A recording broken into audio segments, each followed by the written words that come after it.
opportunity is just on the other side of fear. You get past that fear and you can see the opportunities. Welcome to Spur Equity's Spur Your Wealth podcast, your ultimate guide to passive income through real estate investing. Join us as we together discover the secrets of building wealth one passive investment at a time. From expert insights to inspiring success stories, this podcast will inspire you and empower you to take control of your family's financial future so you can live life on your own terms. Hello, everyone, and welcome to another episode of the Spur Your Wealth podcast. We are your hosts today, Param Singh and Rav Singh from Spur Equity. Look, we love bringing folks to this podcast so we can learn from all the things that they're doing.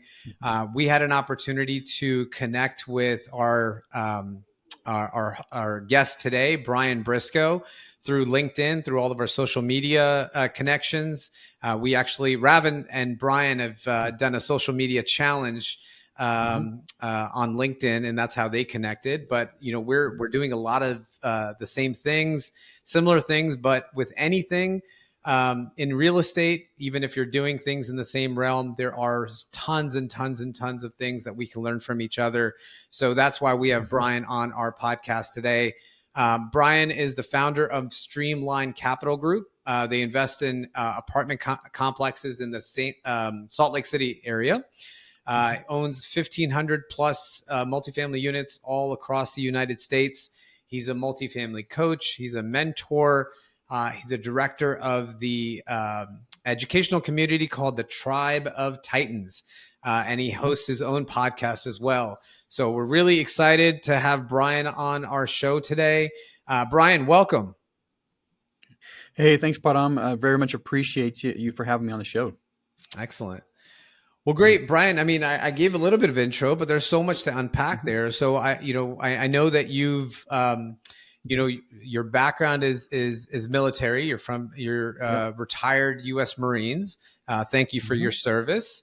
But how did you go from that? What was your aha moment? Because we talk about folks all the time about what their entry into investing was, what their entry into real estate. It's always really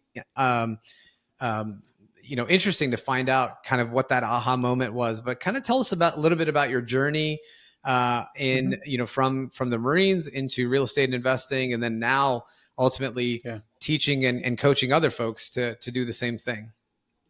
Yeah. Hey, sounds good. Thanks for that intro. So I think I'll start, how did I get in the Marines in the first place? I mean, if you rewind the clock, 30 years ago, I remember telling a friend in high school who was joining the Navy that was the dumbest thing you could ever do. It was just like, come on. But I was one of those guys that, September 11th, made a big change for me. And I mean, this isn't, historically accurate, but essentially September 12th, I was at a recruiter's office, and just like, okay, I'm ready. Let's do this thing, and I originally wanted to do a 3.5-year stint. That's the minimum they would sign me up for. But so signed up for a 3.5-year stint, and I wanted to go back to grad school. I was pursuing a PhD in math at the time. So, I mean, the military was kind of like we're not going to say a whim, but it was a really big pivot for me. And so my first couple of years, in the military, I'm married, I have 2 kids. I was 25. I wasn't the typical, 18, 19-year-old that goes to boot camp, but so 25-year-old starting out with 2 kids. It was a little bit different for me, and I was kind of in a little later stage of life than most of my peers when you look at the rank. But one thing I learned since I was young is, buy a home. That's where most people make, most people, how do you say this? I mean, it's what people are taught, Right. the Wealth best generation. investment ever. Right. Wealth generation. Yep. Yeah, exactly. And that was what my generation was taught. And, I'm sitting in Okinawa, Japan, and that's my first duty station. And I'm like, I can't buy a home here. This isn't going to work, and so I was really itching to make that best investment of my life. Right. And so um, after my first tour, I literally, my wife and I were talking. We wanted to get out, and but we were a little afraid because we were in Japan. It was very difficult at the time to find a new job. We didn't have any savings to speak of, and so I basically put my finger on one job that the Marines offered and said, if they give me this, I'll stay in a little longer.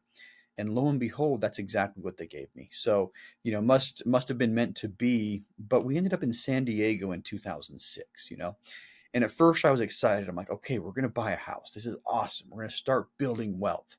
And I get to San Diego, and when we start looking at what we can afford, and this is like right before the market peaked. Things were going crazy, and fortunately, I thought about it, and I'm like, what we could afford from a monthly payment standpoint was 900 square foot condo, you know, with two kids, and it was just like, oh, this doesn't work.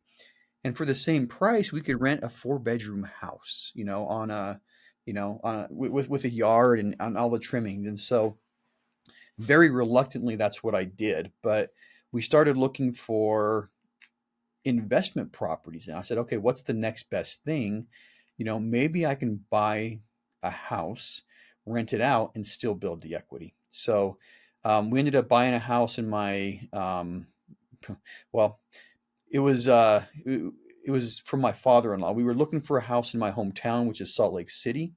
And after looking for a couple of months, my father-in-law basically said, "Hey, why don't you buy our house? We'll rent it back from you for a year or so. And when we're ready to move out," they were planning on moving and building a house anyway. And said, "When we're ready to move out, you can just put new renters in." I'm like, awesome. So that's what got me in. We bought that at the peak, August of 2007. And, we had renters in that were paying the mortgage. When my in-laws moved out, we put some other renters in that were completely paying the expenses. So that's how I got in, and saw the value of it pretty quickly. And, a year later, the market had slid quite a bit.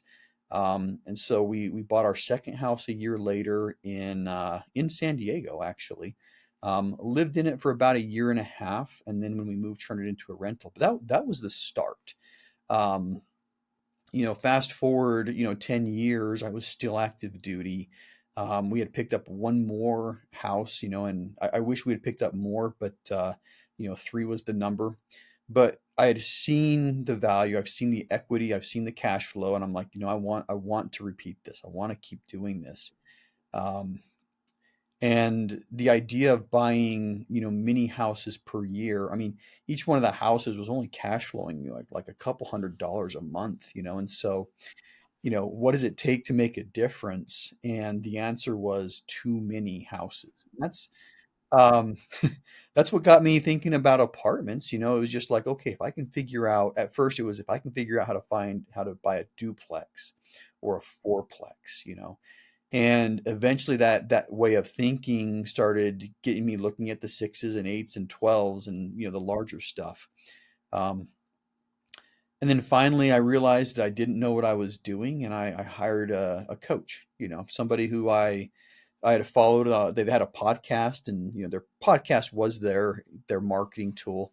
But was listening to this podcast for a long time and signed up for a coaching program, and that's really what got me started in multifamily. This was 2018 when I signed up for the coaching program. So, I mean, that's kind of how the transition from military to, that's how it all started, and that's the kind of the beginning of the transition there. And I was still active duty at the time too. But it seems like thanks by the way for the intro and your background and Mhm. the history, just because it gives us sort of context. I mean, and this seems like a very universal sort of story that a lot of Mhm. people end up investing in single family homes. That's the reach. That's what people know. That's what we did Yeah. when we were first starting out Yeah. in our business, and then slowly as you learn, as you see other people do things, you see maybe there's a better way, there's a better approach to this. And Mhm. so certainly, like, that's what Param and I did. We just Yeah. consolidated our portfolio, sold single family, got into multifamily, because as you scale, you can get better services, better vendors, better, better everything, even better debt from Mhm. that perspective. And so it's just really awesome that you saw it, even though, yes, you didn't go in the service when you were just out of high school or you're in Mhm. college. You went later on in life. And but Yeah. that trigger happened for you from an investing angle, I think. So that's really good.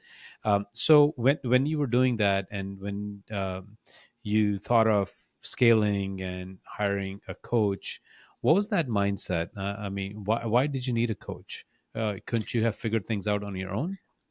I tried to figure things out on my own. It was one of these where, and that was really my mindset going in. I had this idea that I could figure it out, and I didn't need to pay somebody else to show me. And I remember touring, and this technically it's a multifamily, but it was a very large old house that had been converted into like a 6 unit.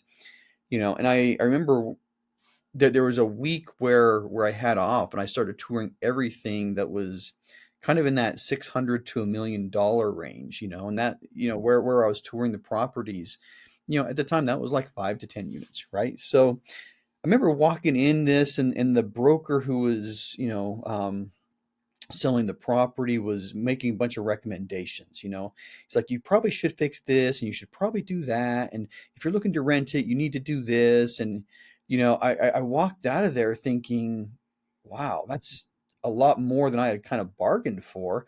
I'm like, I have enough money to make the purchase, but how much is this going to cost? And I really kind of had this moment of doubt. It's like, okay, I've listened to hundreds of hours of podcasts, but I've never underwritten a property, right? I've never, I don't know how to do the financial analysis on this, and so it just came to the point to where I realized that I wanted somebody to help me, and where I was in my career, I had 3 years left before I could retire, and I really wanted out, and so with a 3 year time frame, it was just like, how can I go from where I'm at right now to where, I have enough properties and enough investments to sustain a family in 3 years. And that was really the impetus for me to get somebody to help me was, if I want to do this in 3 years or less, I need to accelerate my growth. And um, that day I was listening to this podcast, and he announced, hey, I've got this, this program. It was an online program. It was like 1,000, 2,000 bucks. I don't remember what it was.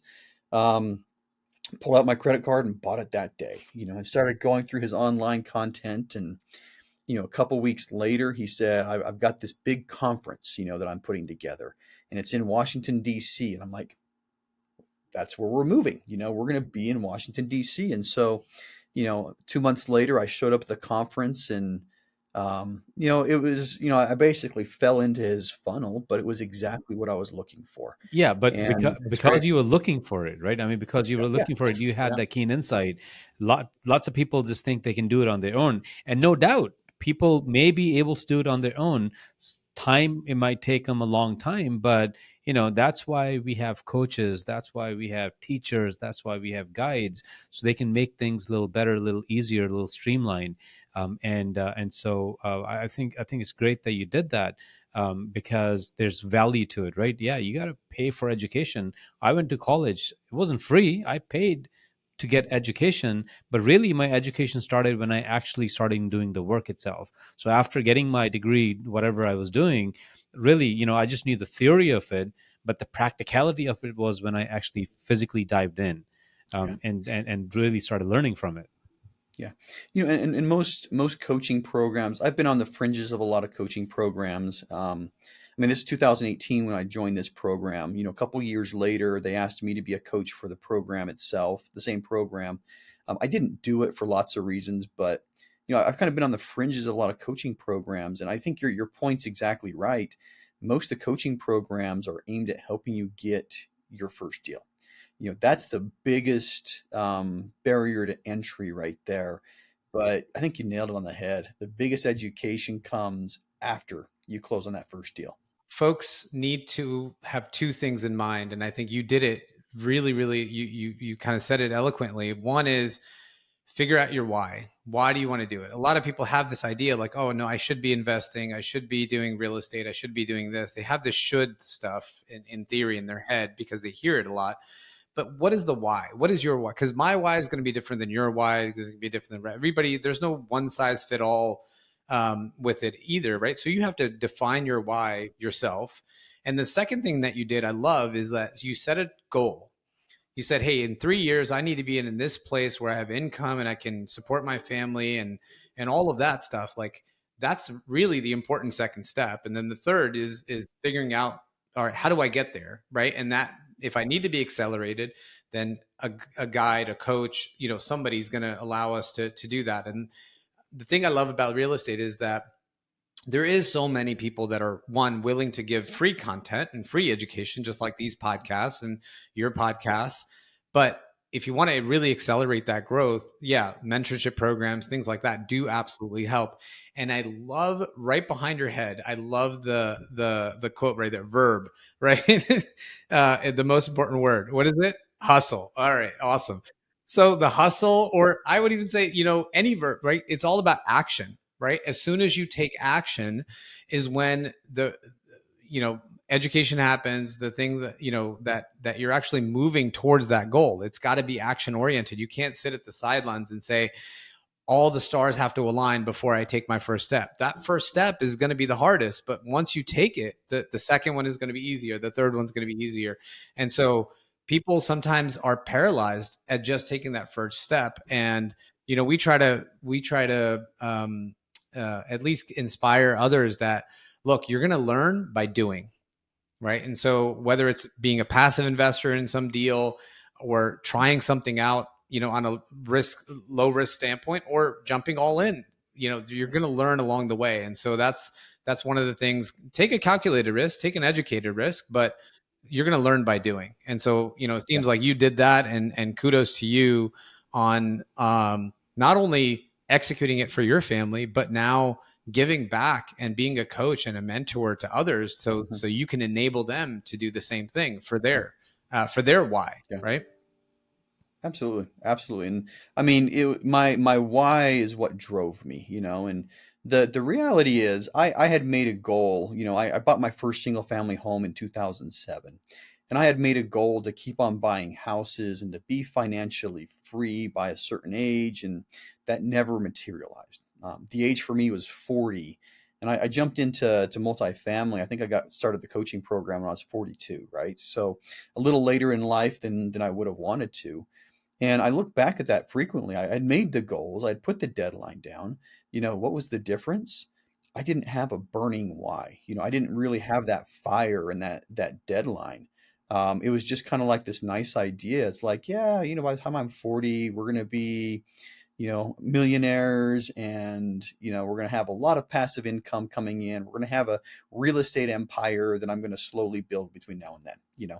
And I didn't have that strong why, but once I got that strong why, and it was my desire to, I mean, I wanted to get out of the Marines, and it was the lifestyle. It was missing birthdays. It was deploying. I went on a, handful of deployments, and, missed a lot of birthdays and holidays. And, I kind of had this, I had this realization that as long as I stayed in the military, I would probably go on a 6 to 8 month deployment every 2 to 3 years, because that's kind of what we did. And so it was the desire to not be taken away from my family, not having to uproot my family, over and over and over again.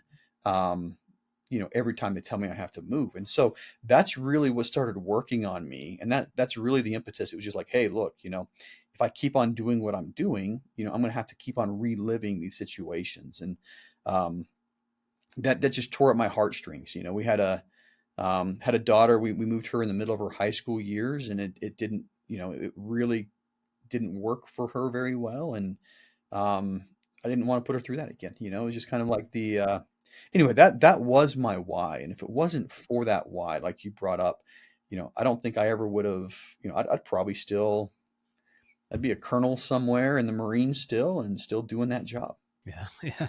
So now, take us through what you are doing nowadays. Yeah. Give us an example, glimpse of your last couple of deals that you've done, or on your coaching platform. Yeah. Give us an idea on what you're doing now. Yeah. So, I got a lot of initial success in the Southeast, and I was living on the East Coast at the time. And when I retired, I moved a lot closer to home. Like I think I mentioned I grew up in Salt Lake City, but I grew up in Salt Lake City. My wife and I met in Salt Lake City. Her family was living there. Yeah, I did mention that because I said we bought my father first house for my father-in-law. But between the time we joined the military and I retired, my wife's sisters and parents had all moved from Salt Lake to Idaho Falls, right? And so we decided to move close to family, which is where we're at right now. We're about a 2-hour drive from Salt Lake, but moving across the country kind of dislocated me from the partnerships that I had in the Southeast. So my pivot, I made a pivot. It was still multifamily, but it was, I need to do things closer to home so I can be actively involved. And that's really what I want. I want to be actively involved. And when I moved across the country, all of a sudden, I'm 2 flights away from all of our properties, maybe 3 if depending on connections. And so I decided to start buying properties in my hometown, and it took a little while to kind of build the structure, build the team, build the network, brokers and property management companies and vendors and all that other stuff. Um, so yeah, last October we purchased our first property in Salt Lake City. It's the Eleanor Rigby Apartments, downtown Salt Lake. Paid just over $10 million for the property, and that's the first of many. So that was the most recent one. It's a really beautiful and historic building. When I say historic, I mean old. It was built in the 1920s, but just this really beautiful red brick building with some really fancy windows and the trim and everything else. It's kind of like right out of that 1920s where they really had kind of a flair for architecture. Um, so yeah, we bought that property in October. Made our first distribution on schedule and getting ready. Haven't seen our total numbers for June yet, but it looks like we'll be able to make another distribution this quarter. So far that one's on track. And then, what we're working on right now is the next couple of acquisitions in Salt Lake City, so we're always, the goal is to always have something under contract and, essentially buy 2, 3, 4 new properties every single year. Great goal, by the way, because I think with that comes um, business plan. With that comes action, learning, Mhm. and so you're always growing and you're learning how to reach out to new investors.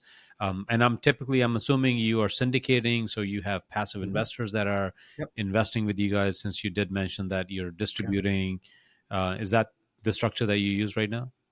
Yeah, that's my favorite structure. I have done a couple of, smaller deals where, there's 3 or 4 or 5 people on the ownership group, but what I've realized, and I think what most people realize is it doesn't matter how much money you start with, eventually you're going to run out, and so, for me, the syndication structure works perfectly. Um, we it puts a lot more pressure on us to perform. I'll say that the properties that I own with a couple of partners, those calls are really really easy. You get on there and it's like, are we making distribution this month? Nope. Okay, cool. And nobody really cares. But when you're syndicating properties and you have millions of dollars from investors, and we have on our Salt Lake properties, I think over 150 investors already. We got a couple under contract right now too, but there's a kind of a different level of stress that's on you if you're bringing in all those investors. So Yeah, we are, very, very concerned about meeting our projections, um, about making the distributions, about keeping the investors happy. And so, yeah, it's just kind of a different level. But, economically, for me, it also makes sense because I can buy and invest in a lot in many more properties than I would be able to alone. And I think that's absolutely true for the passive investors as well. If you have $50,000, you can get a slice of a large property, and get that money working for you, and continue to do that. So the syndication model is just kind of this very, very big win-win-win scenario for everybody, um, where I mean, the onus is on me for operating the properties, which, fortunately, is something I do well. And like I said, there is a lot more stress for me, but that's all right. Right. So, Uh, so Go Brian, ahead. you said, Mhm, some key things there, like, mhm. keeping investors happy, and Yeah. um, investor sentiment is a change. It's changing, right? It Mhm. changes all constantly. The market is cyclical and all that stuff. So, with what we experienced in 2023 and half of Mhm. 2024, let's look at the next 6 months of 2024. Yeah. What one gets you excited, right? What are you Mhm. looking? What opportunities are you seeing? And then how are you turning that and communicating that so that investor sentiment at all is also changing and getting excited, and Yeah. seeing, hey, there are opportunities, even though we were going through some challenging times with interest rates and inflation and other Mhm. things. What are some of the things that get us excited about 2024, and how have your Yeah. conversations have been going around that? Investor sentiment right now is a difficult thing. There's a lot of people who have recently gotten burned, right? And I think the natural reaction for people, and I think this is like human nature's basic survival instinct. You get burned, you don't repeat what you did. I think there's kind of just a natural fear built into us. And I've talked with a lot of people. There's one woman I talked to who has invested in, I want to say, 18 syndications, is what she told me, and she had five of them that lost, all with the same operator. So she probably picked an operator that just that operator lost everything they had because they didn't have rate caps and whatnot. But when you start looking at it, if it's somebody who was previously investing a lot and they just lost money on 5 out of 18 deals, it's it's hard to overcome that. It's and so what I'm trying to broadcast, and I do this a lot on LinkedIn, is where we are in the marketplace. I'm trying to kind of remove that emotion and just come back to, here's where we are in the market. How many people look back to post you know post real estate crash in 2007, 2008, and say, man, I wish I would have bought everything I could in 2009 and 2010. All right. I tried to buy something in 2009, and the lenders weren't crazy about lending to a guy with single income and two properties already, but I mean, it was difficult to buy then. But how many people look back and say, I wish I would have scooped up everything possible in 2010? That's where we're at right now. Looking back at the great financial crisis, I think things bottomed out in 2010, and it started picking up really quickly after that. Now, looking at the analogy, I don't know if this is similar to 2009 or if we're in that 2010 stage yet, but we're close. And I mean, there are going to be buying opportunities. There are a lot of buying opportunities. Um, I toured a property yesterday, that is a really solid value add deal. I mean, we don't have it under contract, but really solid value add deal. A family has owned it for 40 years. The it's like fourth generation now, and the generation that owns it is just like, we don't want this anymore, right? And so they're selling it. It really has a lot. It's very well located, has a lot of meat on the bone, and it's just like, I'm looking at this property and thinking, man, this is a great deal. It's a great price. It's, an ownership group that's not super sophisticated. They haven't managed it super well, so there's a lot of meat on the bone. So what I'm trying to to help people understand is where we are in the marketplace. You know, we are probably going to see flat, almost zero growth for maybe a year. Um, but historically, things pick up a lot faster after downturns than they normally do. So what we should see is 1 to 2 years of appreciation that's much faster than average. And then the curve going back to that average growth rate. So where are we right now? I mean, we're buying things at a discount, 25% off of peak prices in 2022. Um, and things are going to start coming back up soon. So I think it's a great time to buy real estate. You obviously have to mitigate risks. You obviously have to make sure that you're buying right. But, you know, it's just trying to overcome, that fear that people have because of the recent Yeah, losses. and So that's easy, right? That fear is easy to come because that's mhm, all we hear.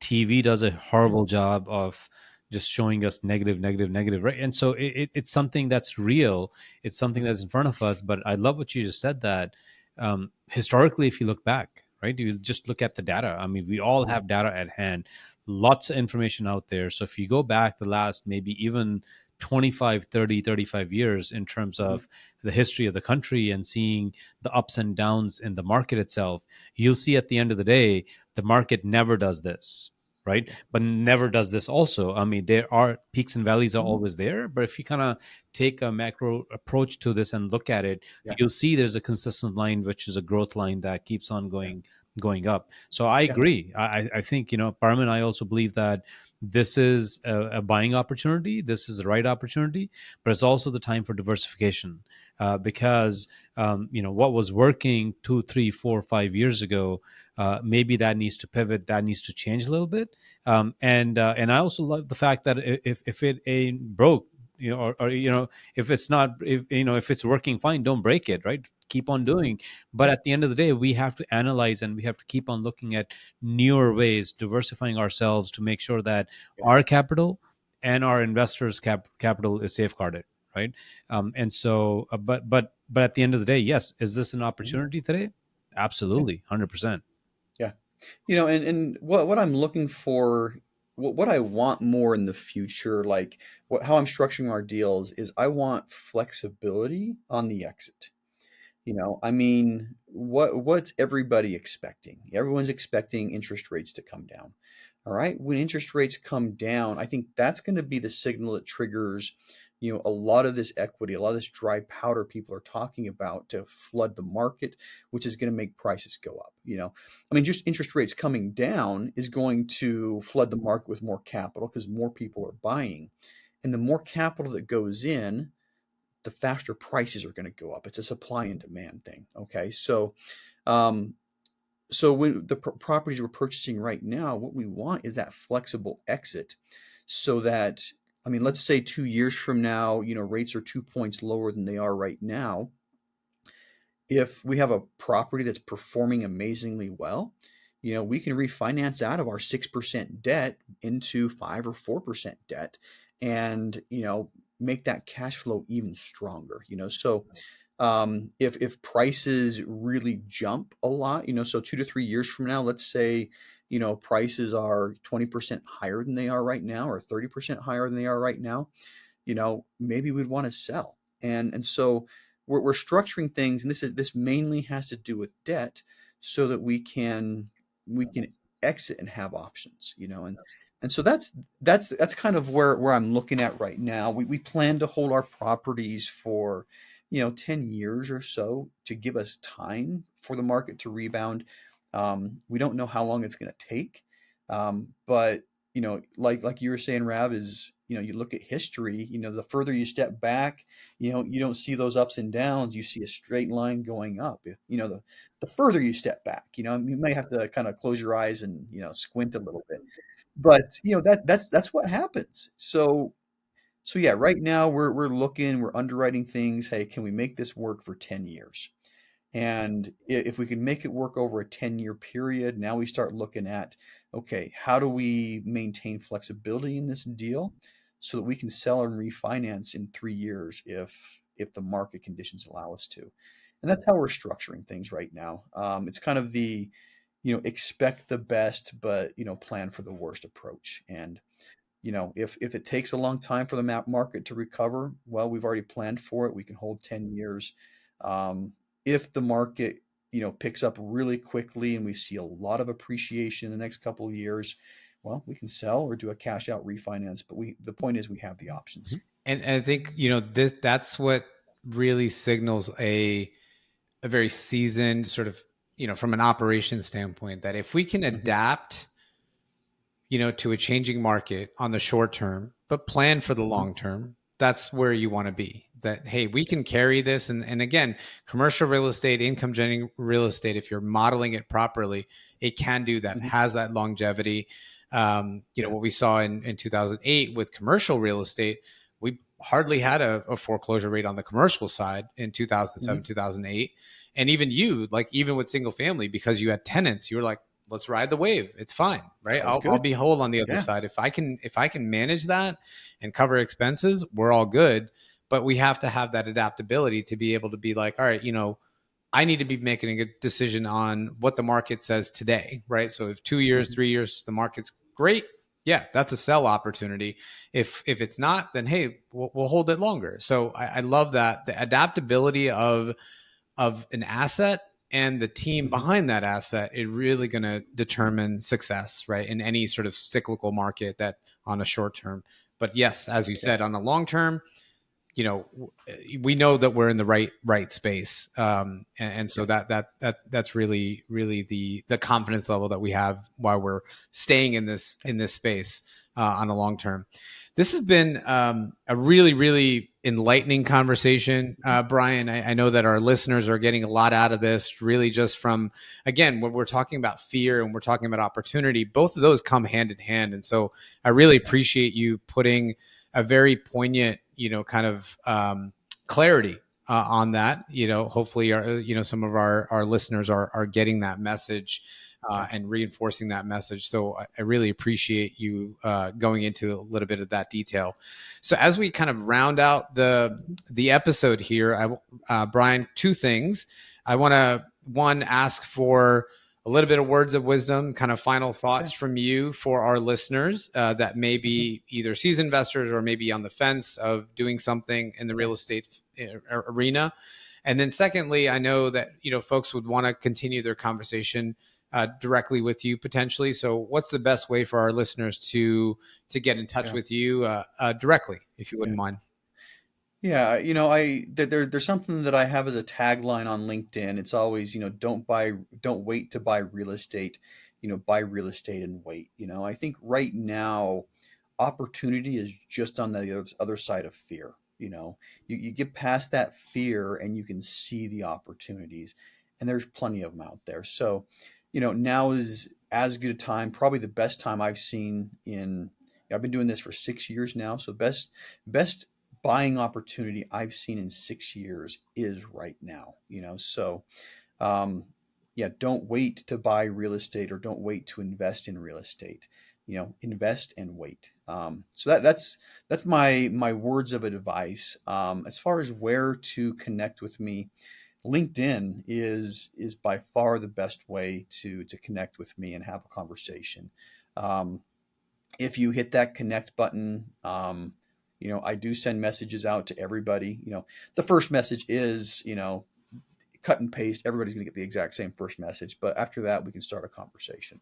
And then our website, for people interested in seeing our investment opportunities, streamlinecapitalgroup.com.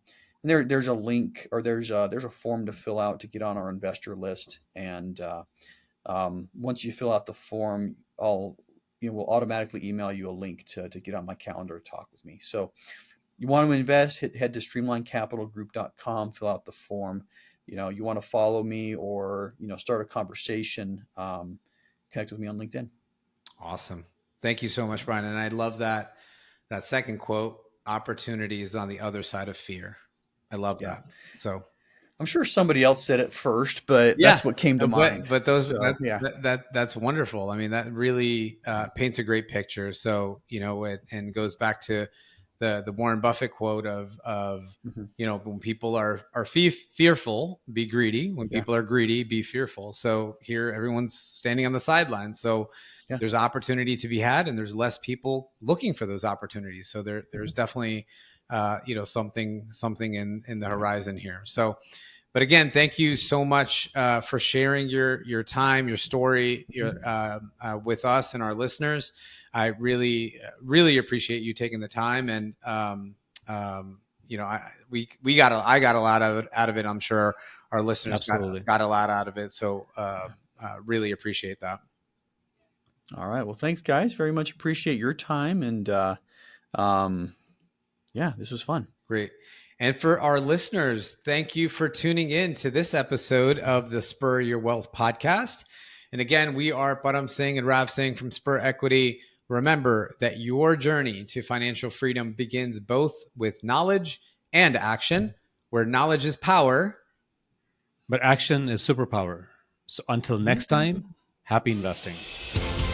Thank you for joining us on this episode of Spur Your Wealth podcast. We hope you enjoyed the valuable insights and inspiration. Don't forget to subscribe to our podcast and stay updated on future episodes filled with actionable tips and strategies. If you want more information about our investment projects, visit us at spurequity.com. If you have an inspiring story to share and would like to be a guest on our podcast, email us at podcast@spurequity.com. Until next time, happy investing.